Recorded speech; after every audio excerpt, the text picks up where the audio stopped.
인간은 우리 자신을 생각해 보면 가장 좋겠습니다. 우리 인간은 어느 정도는 이중적인 존재입니다. 인간은 천사와 악마의 중간에 있는 것이 아니라 때로는 천사가 되기도 하고 때로는 악마가 되기도 하는 그 이중적인 존재입니다.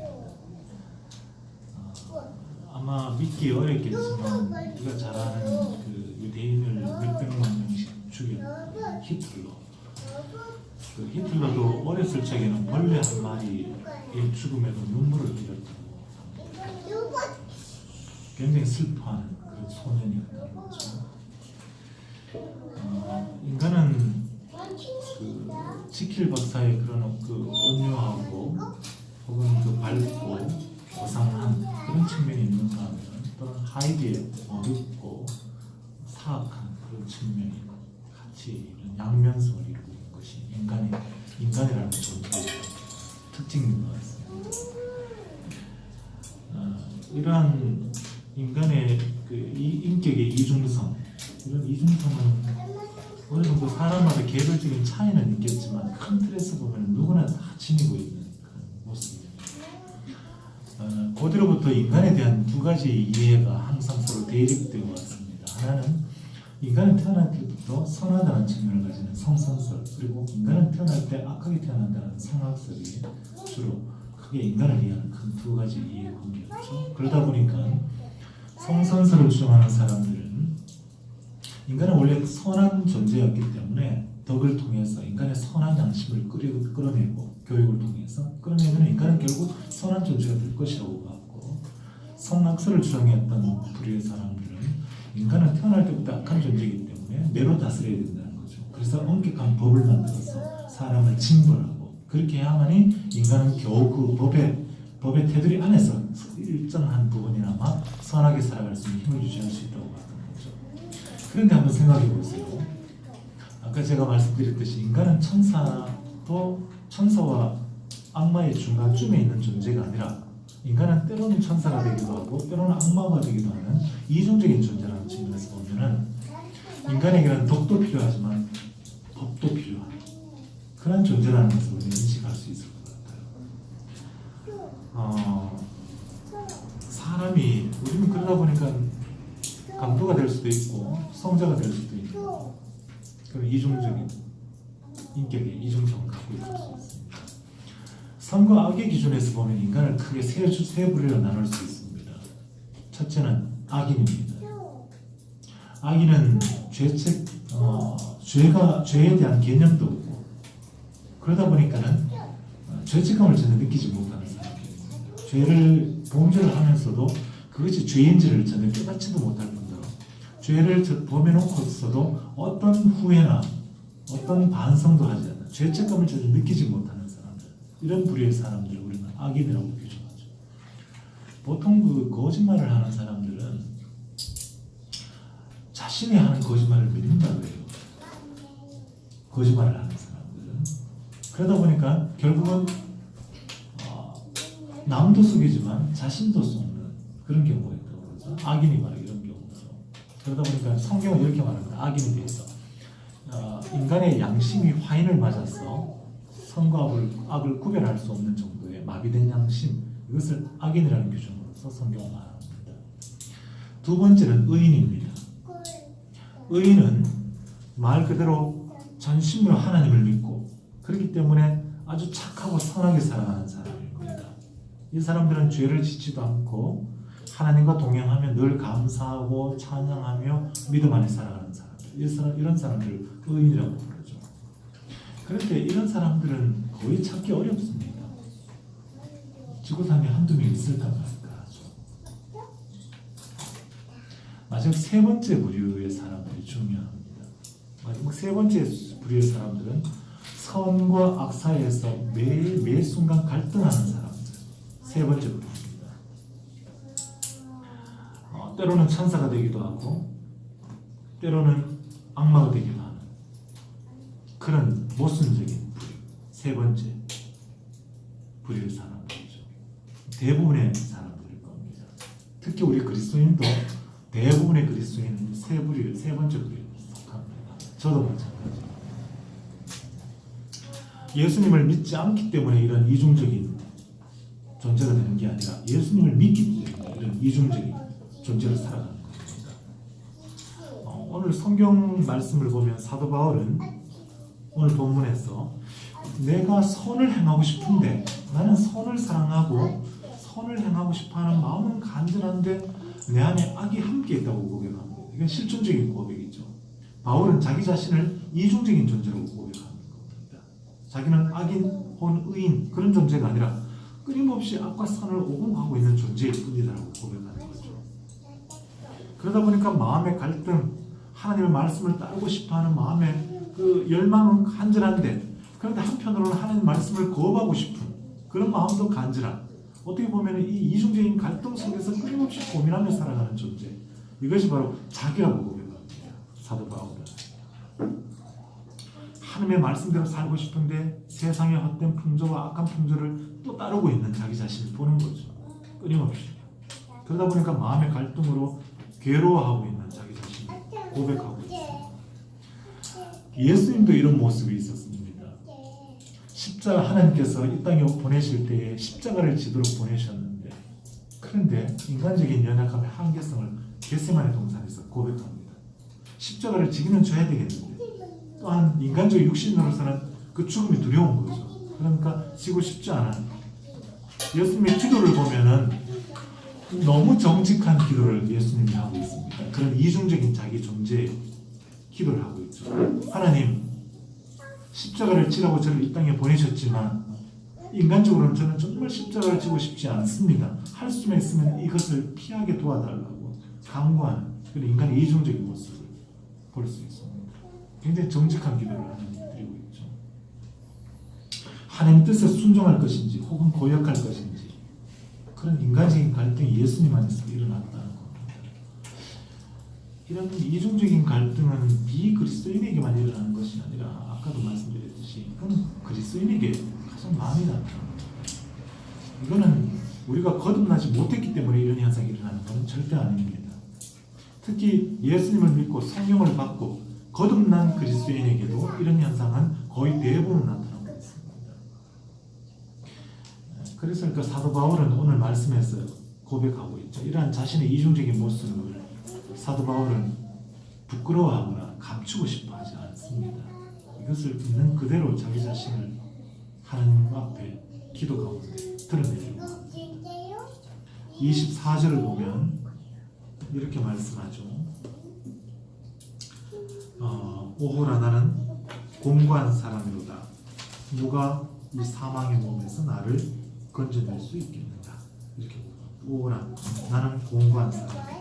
여기서 공고한 사람이라는 것은 이중적인 자기, 나는 이중적인 존재다 이런 뜻입니다. 나는 때로는 천사가 되기도 하고 때로는 악마가 되기도 하는 그런 존재이다. 이 표현이 바로 나는 공고한 사람이다 이런 뜻입니다. 사도 바울 같은 사람이 이런 고백을 했다면 하물며 우리는 오죽하겠습니까? 그리스도인은 이 두 번째 유형의 사람처럼 예수님을 믿고 성령으로 거듭난 후에 어떤 죄도 짓지 않고 전심으로 하나님을 믿고 착하게 선하게 살아가는 존재? 아니요, 그런 존재가 아닙니다. 그렇게 생각하면 곧 외식에 빠집니다. 하나님과 사람 앞에서 자기의 선한 모습을 드러내려고 하고 악한 모습은 감추려고 합니다. 그런 외식에 빠집니다. 하지만 그런 외식은 오래가지 못합니다. 사실 결국에는 모든 게 드러납니다. 하나님 앞에서, 사람 앞에서. 결국 감출 수 있는 것은 없다고 생각합니다. 일시적으로는 감출 수 있다고 봅니다. 하지만 결국은 모든 것이 드러납니다. 옛날에 꽁사냥을 겨울에 보통 많이 하잖아요. 꽁사냥을 해보신 분들은 아실 겁니다. 눈밭에서 하다 보면 꽁이 새총을 맞거나 총알에 맞아서 도망가다 보면은 어떤 그 요런 조그마한 굴 같은데 굴숲에 머리를 이렇게 꼭 쳐봤죠.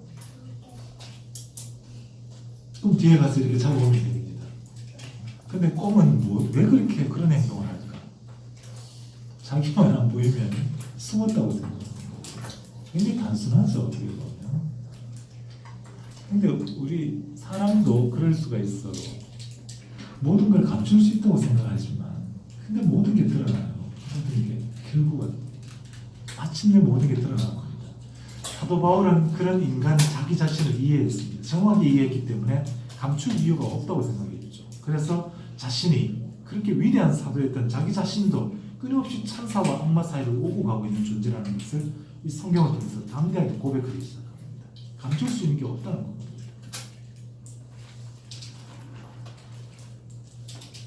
결국 모든 게 드러나는 그런 인간의 이중성을 감추지 않고 하나님과 사람 앞에 고백하는 그런 태도, 이것이 바로 바울의 태도였습니다.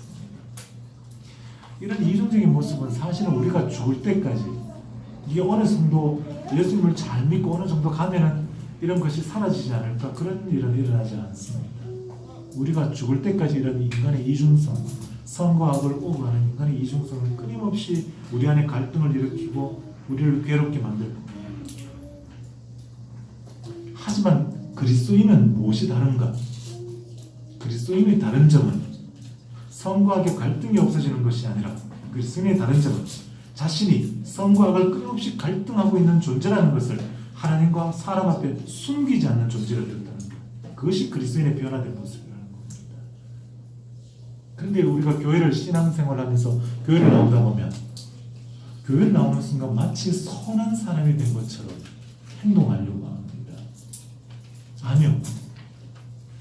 교회를 나온다고 해서 선한 사람이 되는 것은 아닙니다. 인간 존재가 그렇게 갑자기 검은색에서 흰색으로 바뀌어지지는 않습니다. 그런 일은 일어나지 않습니다.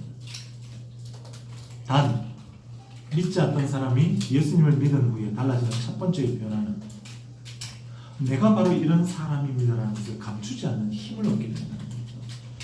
자기 자신의 존재를, 오늘 사도 바울의 고백처럼 나는 공부한 사람입니다라는 것을 감추지 않게 된다. 바로 이것이 믿는 자들의 첫 번째 믿음의 역사이고 거듭난 사람들의 모습이라는 겁니다. 가장 무서운 것은, 사실 인간으로서 가장 무서운 것은 양심의 파인을 맞아서 어떤 죄의식도 어떤 갈등도 느끼지 않는 인간, 이것이 가장 무서운 인간입니다. 죄를 짓고서도 어떤 갈등도 느끼지 않는 인간, 이것이 가장 하나님 앞에 부끄러운 인간이요, 가장 무서운 인간입니다. 그리스도인은 항상 하나님의 뜻대로 정직하고 깨끗하게 살아야 한다는 그런 신앙의 양심의 소리를 듣습니다. 또한 한편으로는 실제로는 그렇게 살지 못하는 그런 현실적인 삶 사이에서 늘 갈등하고 늘 괴로워하고 그런 존재가 바로 그리스도인입니다. 그렇기 때문에 그리스도인은 이런 자기인식이 분명한 사람입니다. 아, 내가 이런 갈등을 일으키고 갈등을 느끼고 있는 존재구나 라는 것을 자기인식이 분명한 사람이 바로 그리스도인이라는 거죠. 그래서 신앙은, 참된 신앙은 하나님 앞에서 자기를 바르게 아는 것에서부터 신앙은 출발하기 시작합니다. 자신이 얼마나 모순적인 인간인지, 자신이 얼마나 괴로워하고 갈등하는 존재인지, 그렇기 때문에 얼마나 절망적인 존재인지를 아는 것, 이것이 바로 하나님을 믿고 구원을 얻는 출발점입니다. 제가 과거에 본 영화 중에 그 데드맨 워킹이라는 영화 아마 다 보셨을 겁니다. 데드맨 워킹, 어떤 그 잔인한 살인죄를 짓고 사형 집행 날짜를 기다리던 어떤 사형수가 어느 수녀가 끝까지 그 사형수에게 관심과 사랑을 보내죠. 그 결국은 이 사형수를 감화시켜낸 그런 영화입니다. 이 사형수는 이 수녀가 끊임없이 사랑과 관심을 갖고 다가오는데 끝까지 자기는 살인을 저지르지 않았다고 자기의 죄를 끝까지 부인합니다. 그러다가 결국 마지막에는 자기 자신이 살인죄를 저질렀다, 그 수녀의 사랑에 감화해서 자기가 살인자라고 고백을 하죠. 그런데 막상 그 사형 집행 날짜가 딱 다가오자 그 어떻게 잔인한 끝까지 냉혹하고 냉소적인 모습을 보이다가 마지막에 회개하고 하나님 앞에 돌아왔던 이 사람이 사형 날짜가 딱 다가오자, 사형 집행 날짜가 되자 어린아이처럼 울기 시작합니다. 엉엉 울죠. 두려움 때문에, 죽음이라는 그 두려움 때문에 어린아이처럼 엉엉 울기 시작하죠. 나약한 그 한 인간의 모습, 선과 악을 끊임없이 오가는 그런 나약한 한 인간의 원래의 모습으로 돌아오기 시작합니다. 우리는 죽을 때까지 아마 이런 이중적인 모습으로 살아가게 될 겁니다. 갈등하고, 가끔 그런 생각을 가지죠. 아니, 가끔이 아니라 자주. 목사인데도 불구하고 이렇게 천사와 악마 사이를 이렇게 오가도 되는 걸까? 가끔 그런 생각을 자주 가집니다. 목사님은 좀 더 거룩한 삶이 필요할 텐데, 목사로서 이렇게 끊임없이 천사와 악마 사이를 오가는 이런 삶을 살아도 되는 걸까? 고민을 정말 많이 하죠. 하지만 사도 바울의 고백 앞에서 용기를 가질 수 있습니다. 정말 위대했던 한 사도도 끊임없이 선과 악을 오가고 있는 자기 실존의 그 모습을 괴로워하고 절망했다는 그 사실을 받아들입니다. 우리는 하나님 앞에서 이런 우리의 모순적인 모습을 있는 그대로 내어놓을 수 있는 용기, 바로 그 용기가 필요합니다. 언제든지 하나님 앞에 나와 우리의 그 고뇌하고 갈등하는 모습을 감추지 않는 그런 모습들을 우리가 필요한 것이죠. 그래서 우리는 자기 자신에 대해서 절망할 때가 있지만, 자기 자신에 대해서 절망하더라도 하나님 앞에서 절망하는 훈련을 해야 합니다. 하나님, 내가 이런 인간입니다. 그런 훈련이 필요한 것입니다. 바로 그럴 때 하나님께서 우리 안에 성령을 보내주시고 우리의 연약한 모습을 붙들어 주십니다. 하나님께서 우리에게 성령을 보내주시고 우리 안에 믿음을 일으키실 때 우리는 좀 더 하나님 앞에 나아가서 자기의 어두운 면을 감추지 않고 더욱 하나님 앞에 드러낼 수 있는 힘을 또 크게 가지게 됩니다. 성령 하나님 우리에게 임하시고 우리가 거듭나고 우리가 믿음이 성장하면 우리의 죄가 점점 없어지는 것이 아니라 우리의 어둠을 하나님 앞에 더 드러낼 수 있는 용기가 더 커져갑니다. 점점 더 커져갑니다. 그래서 세리처럼 하나님 앞에 나아가서, 하나님, 저를 아시지 않습니까? 저는 정말 연약한 인간임에서 주님 아시지 않습니까? 이렇게 고백할 수 있는 힘이 더 커져갑니다. 반면 믿음이 점점 없어지고 하나님 앞에 점점 나아가지 않는 사람은 바리새인처럼, 하나님, 저는 적어도 이런 인간입니다라고 자기를 드러내고 싶어 한다는 겁니다. 전혀 다른 결과를 맞이하게 됩니다. 성령 하나님이 우리 안에 임하시고 그때 우리는 우리 자신의 어둠을 부끄러워하거나 우리 자신의 어둠을 감추려고 하지 않고 그것을 더욱 하나님 앞에 드러낼 수 있는 믿음, 그 용기가 점점 자라날 때 어떤 현상이 나타나느냐, 자기를 정죄하지 않는 힘이 생겨나게 됩니다. 보통 우리가 천사와 악마 사이를 오가다가 악마의 자리에 있을 때에 나타나는 첫 번째는 두려움입니다. 자기를 정죄할 때, 내가 장로로서, 내가 집사로서, 내가 목사로서 이래도 되는 걸까? 그때 두려움이 확 다가오죠. 하나님이 나를 벌하시지 않을까? 이런 나를 하나님이 용서하지 않으면 어떻게 될까? 하는 두려움이 확 다가오게 됩니다. 그런데 우리가 우리 자신을 하나님 앞에 있는 그대로를 내어놓고, 하나님, 저 이런 인간입니다 라는 것을 고백하게 될 때 하나님께서 성령을 우리에게 허락하셔서 우리가 더욱더 거듭난 믿음으로 성장하게 될 때 놀라운 일은 우리 안에 자기를 정죄하는 두려움이 사라지고 놀랍게 하나님의 은혜와 하나님의 용서와 하나님의 우리를 구원하시는 그 은혜의 힘이 우리 안에서 점점 커져간다는 것입니다. 로마서 8장 1절을 한번 보시죠.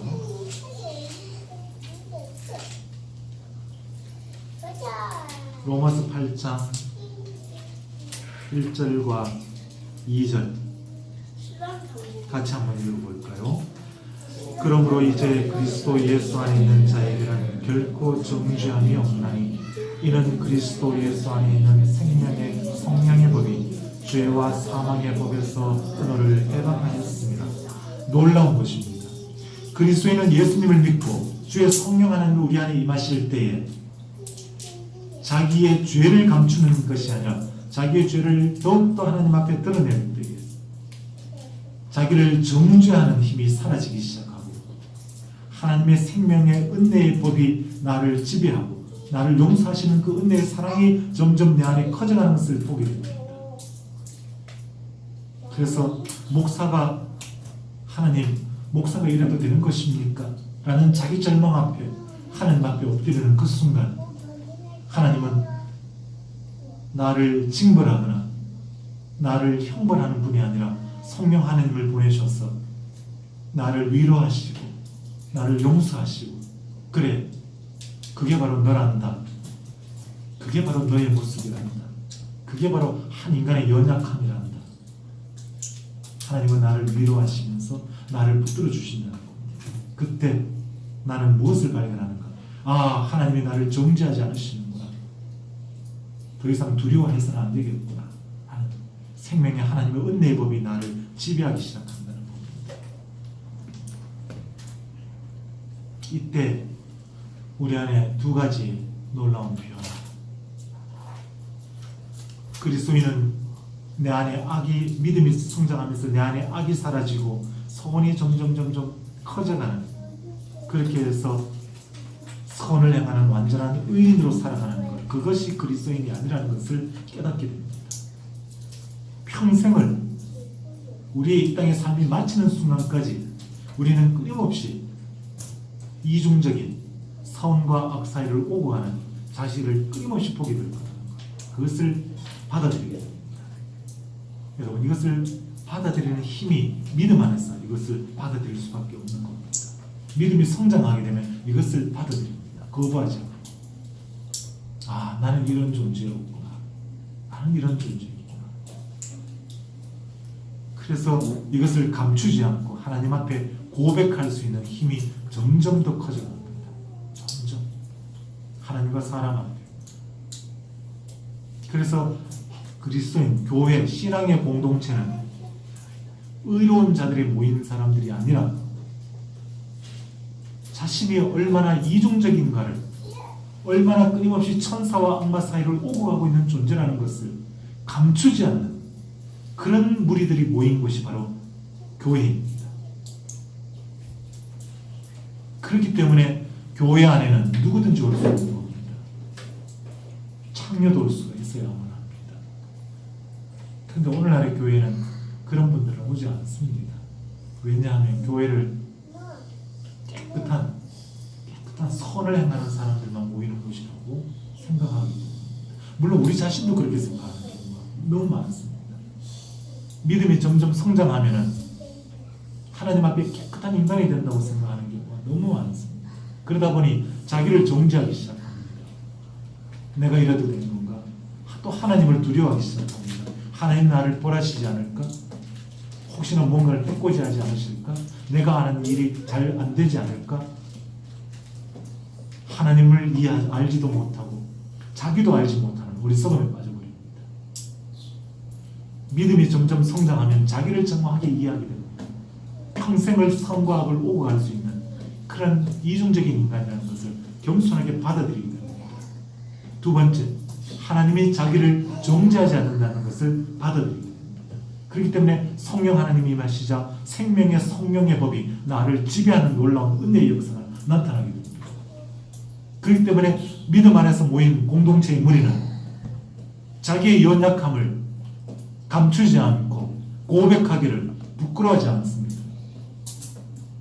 자기의 선함을 자랑하는 공동체가 아니라 자기의 약함을 부끄러워하지 않는 공동체로 성장하게 됩니다. 우리가 사도신경을 매주마다 고백하지 않습니까? 사도신경 마지막 부분에 보면은 우리는 믿습니다. 거룩한 공교회를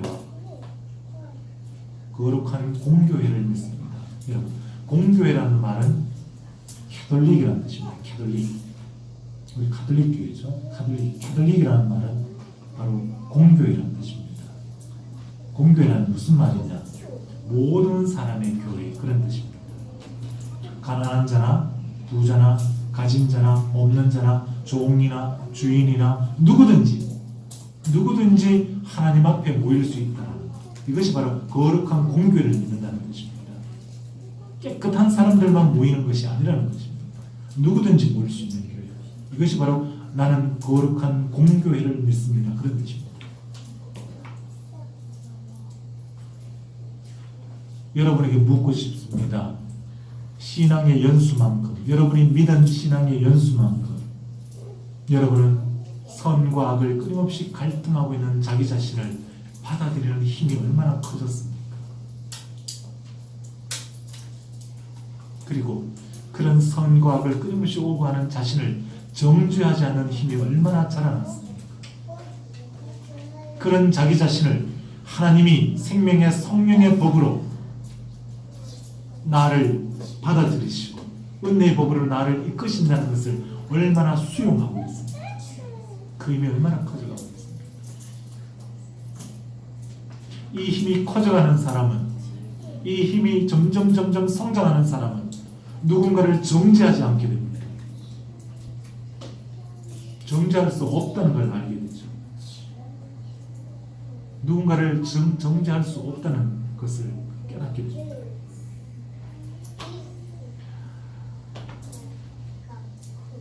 이런 신앙의 성장이 교회 안에서 일어납니다. 이것은 교회 밖에서는 절대 일어나지 않습니다. 여기서 교회 안이란 그리스도 안을 의미합니다. 이런 믿음은 예수 그리스도 안에서 일어나는 믿음입니다. 그렇기 때문에 여러분 자신이 예수 그리스도 안에 있는가를 확증하고 검증하시기 바랍니다. 끊임없이. 이것은 목사도 마찬가지입니다. 목사도. 저도 끊임없이 선과 악을 오가고 있는 사람입니다. 제 아내는 제가 목사였을 때 목사는 화장실도 가지 않는 그런 깨끗하고 거룩한 존재라는 헛된 믿음을 가진 적이 있었다고 거기 저한테 고백을 하더라고요. 화장실을 안 가면 죽습니다. 목사도 동일한 인간입니다. 그러다 보니까 동일한 선과 악의 갈등 앞에서 끊임없이 고통하고 괴로워하고 절망하는 존재입니다. 때로는 내가 정말 강대상에 서도 되는 걸까? 정말 서도 되는 걸까? 이 강대상에 서서 정말 주님의 말씀을 선포해도 되는 걸까? 하는 고민을 토요일 내내 하고 올 때도 있습니다. 정말 내가 서도 되는 걸까? 그 고민을 토요일 잠자기 전까지 합니다. 그것이 목사입니다. 사도 바울, 이 위대한 사도 바울이 이 고통 가운데, 이 고민 가운데에서 전생기를 살다가 주님 앞에 나아갔습니다. 하물며 우리는 오죽하겠습니까? 다시 정리합니다. 우리는 평생 그렇게 살 겁니다. 하지만 우리의 믿음이 자라난다는 것은 바로 그것을 감추지 않는 힘이 성장한다는 것을 의미합니다. 하나님과 사람 앞에 고백할 수 있는 힘, 부끄러워하지 않는 게. 두 번째, 이런 믿음이 성장하게 될 때 그런 자기 자신을 겸손하게 받아들이게 됩니다. 아, 나는 이런 존재였구나. 그리고 나서 하나님의 주의 성령이 나를 지배하실 때에 하나님이 나를 정죄하지 않으시는구나.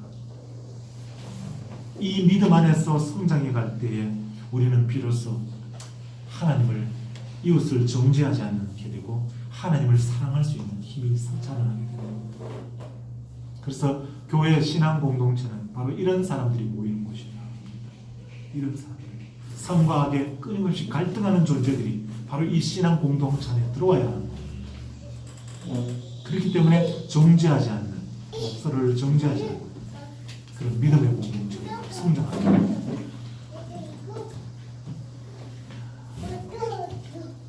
예수님께서 하신 말씀 가운데 상대방의 티는 보면서 자기 자신 안에는 들불을 보지 못하고 그런 인간이 되어서는 안 된다는 것이 주님께서 우리에게 요청해 주신 말씀입니다. 상대방의 티는 보이지만 내 안에 들불은 보이지 않는다. 이것은 믿음이 없는 인간의 모습이죠. 믿음이 있는 사람은, 믿음이 성장하는 사람은 상대방의 티가 보이는 것이 아니라 자기의 들불을 보기 시작하죠. 자기 존재를 보기 시작합니다. 오늘 황병주 집사님 기도 가운데 있었지만 지금 우리 통합교단이 굉장히 많은 비난을 받고 있죠. 어떤 한 대형교회에서 세습을 했고 또 그 세습을 정당화하는 총회 헌법재판국에서 그 세습은 적법하다는 판결을 내렸기 때문에 굉장히 심각한 문제가 되고 있습니다. 사실은 헌법 28조 정치부 28조에 대해서 그 위법입니다. 우리 통합교단에서 헌법 28조 항에다가 4조에다가 세습을 금지하는 법안을 만들어 놓았죠. 결의를 하고 총회 결의해서. 하지만 우리가 총회가 결의를 하고 우리 스스로가 그것을 어겨버렸습니다. 헌법 조항이 분명히 있는데도 불구하고 헌법 조항을 어겼죠. 물론 그것을 어긴 규범 내용을 보면 굉장히 좀 우스꽝스럽기도 합니다. 목사가 은퇴하는 목사의 후임자로서 세습은 불가능하다고 되어 있는데, 그런데 그 교회에서는 이미 나는 은퇴를 했고 은퇴한 뒤 한참 뒤에 아들을 했기 때문에 그 조항과는 다르다. 그것은 말장난이죠.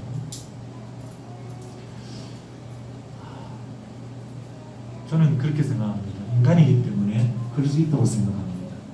자신의 아들을 세우고 싶어 하는, 물론 그 당뇨도 마찬가지겠죠. 하지만 인간이기 때문에 성과학을 오고하는 인간이기 때문에 그 교회의 목사님도 평생을 하나님의 말씀, 은혜의 말씀을 전했지만 하지만 성과학을 오고하는 인간이에요. 천사가 아니에요. 그렇기 때문에 악의 자리에 올 수 있죠. 그러니까 그렇게 생각할 수 있고 그렇게 결정 내릴 수 있는 거예요. 성과 악의 인간이기 때문에. 하지만 뭐가 없는 거죠 지금? 아까 우리가 말씀을 나눴죠. 성과 악의 자리에 언제든지 그럴 수 있다. 젊을 때는 종이를 부르셨지만 나이가 들어서는 자기 아들을 세울 수 있다. 인간이니까요. 이중성, 천사와 악마 사이를 끊임없이 오가는 공고한 인간이기 때문입니다. 그것이 우리 인간이에요. 그렇지 않는 게 아니에요. 믿음이 자라난다는 것은. 그렇지 않는 게 아니라 그럴 수밖에 없는 게 인간이에요. 하지만 믿음이 성장했을 때 어떤 변화가 있다고 말했죠? 성과학을 끊임없이 오가지만 그런 자신의 한계를 가진 자기의 모습을 어떻게 해요? 잘못을 어떻게 할 수 있는가? 고백할 수 있는 것. 그 교회는 지금 그게 없다는 거예요. 그렇게 할 수 있죠. 세습을 할 수 있죠. 악에 속할 수 있는 거니까. 하지만 그렇게 했더라도 사도 바울처럼 그렇게 했더라도 어떻게 이것은 잘못된 것이었습니다. 이것이 바로 인간의 연약함이었습니다. 이것이 우리의 죄악이었습니다. 라는 것을 고백할 수 있는 힘이 없다는 거예요. 다시 말하면 믿음이 없는 거예요.